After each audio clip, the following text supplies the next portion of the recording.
গুঁড়ো দুধ ও চিনির মিশ্রণে এই পরোটার রেসিপিটা একবার যদি বানিয়ে খান, আমি কথা দিচ্ছি সারা জীবন আপনি এই পরোটাটা বানিয়ে খাবেন, এতটাই টেস্টি।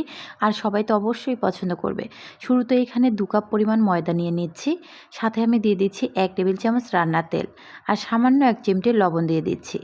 যে কোনো মিষ্টি জিনিসের সাথে লবণ দিলে কিন্তু একটু ভালো লাগে। সো যাই হোক, এবার তেলের সাথে খুব ভালো করে আটাটাকে মিক্সড করে যখন মেখে নিতে নিতে দেখবেন যে এটাকে মুষ্টি পাকানো যাচ্ছে হাতের ভিতরে, তখন বুঝে নেবেন যে এটা মিক্সড করে নেওয়া হয়ে গেছে। আর দেখেও কিন্তু বোঝা যায় তাছাড়া। সো যাই হোক, তারপর হালকা কুসুম গরম পানি আমি একটু একটু করে দিয়ে ডোটা তৈরি করে নিব। হালকা কুসুম গরম পানি দিলে হয় কি, ডোটা কিন্তু একদম সফট হয় আর নরম তুলতুলে হয় পরোটাটা খেতে। তখন পরোটা বানানোর পর দেখা যায় যে পরোটা যদি নাও ফুলে, তারপরও দেখবেন যে খেতে একদম নরম তুলতুলে এবং সফট হয়েছে। সো দেখতে পাচ্ছেন খুব ভালো করে আমি কিন্তু মথে নিয়েছি।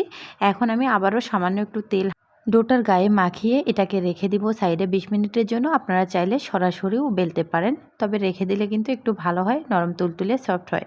সো যাই হোক, আধা ঘন্টা পর আমি এটাকে খুলে তারপর কিন্তু আমি বানিয়ে নেব পরোটাটা। তো আধা ঘন্টা পর আমি এটাকে খুলে দেখিয়ে দিচ্ছি কতটা তুলতুলে সফট হয়েছে। সো দেখতেই পাচ্ছেন। এখন আমি আবারও একটু এটাকে মথে নেব। দেখেন, একটা কথা বলি, পরোটা তো অনেকভাবেই আপনারা খেয়েছেন, এইভাবে একবার হলেও প্লিজ বানিয়ে দেখবেন। যে পরোটা বানাতে পারেন না সেও কিন্তু বানিয়ে নিতে পারবেন অনেক সহজ উপায়ে। আর তাছাড়া এটা এতটাই টেস্টি, যারা খেয়েছেন তারা তো অবশ্যই এর টেস্টটা অনুভব করতে পেরেছেন। যারা খাননি তারা একবার হলেও ট্রাই করবেন এই পরোটার রেসিপিটা।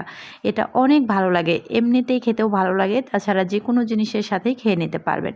তো আমি খুব ভালো করে মথে নেওয়া হয়ে গেলে এটাকে লেচি কেটে নিলাম।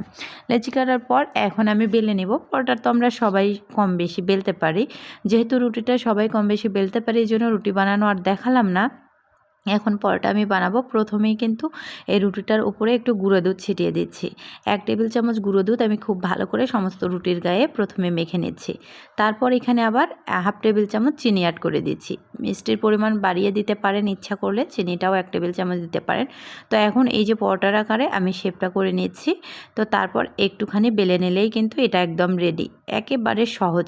আর অন্যান্যভাবেও কিন্তু পরোটা বানানো যায়, তবে আমি মনে করি পরোটার এইভাবেই সবচেয়ে সহজ উপায় বানানোর ক্ষেত্রে আর কি। সো যাই হোক, এখন আবারও একটু এটাকে বেলে নিচ্ছি। এই যে বেলে নেওয়ার পরেই কিন্তু এটা একদম রেডি ভেজে নেওয়ার জন্য। সো দেখতেই পাচ্ছেন, এখন আমি চুলায় একটা তাওয়া বসিয়ে দিয়েছি। তাওয়াটা গরম হয়ে আসলে এপাশ থেকে ওপাশ করে দেওয়ার পর এখানে আমি 1 টেবিল চামচ একটু রান্নার তেল দিয়ে দিয়েছি। তো তেলটা দেওয়ার পর এপাশ ওপাশ করে দিচ্ছি। তো তারপর দেখতেই পাচ্ছেন কতটা ফুলকো হয়েছে। আর এটা যদি নাও ফুলে আপনাদের ক্ষেত্রে, তারপরেও কিন্তু খেতে এতটাই লোভনীয়, আমি বারবার বলছি অবশ্যই একবার হলেও ট্রাই করবেন।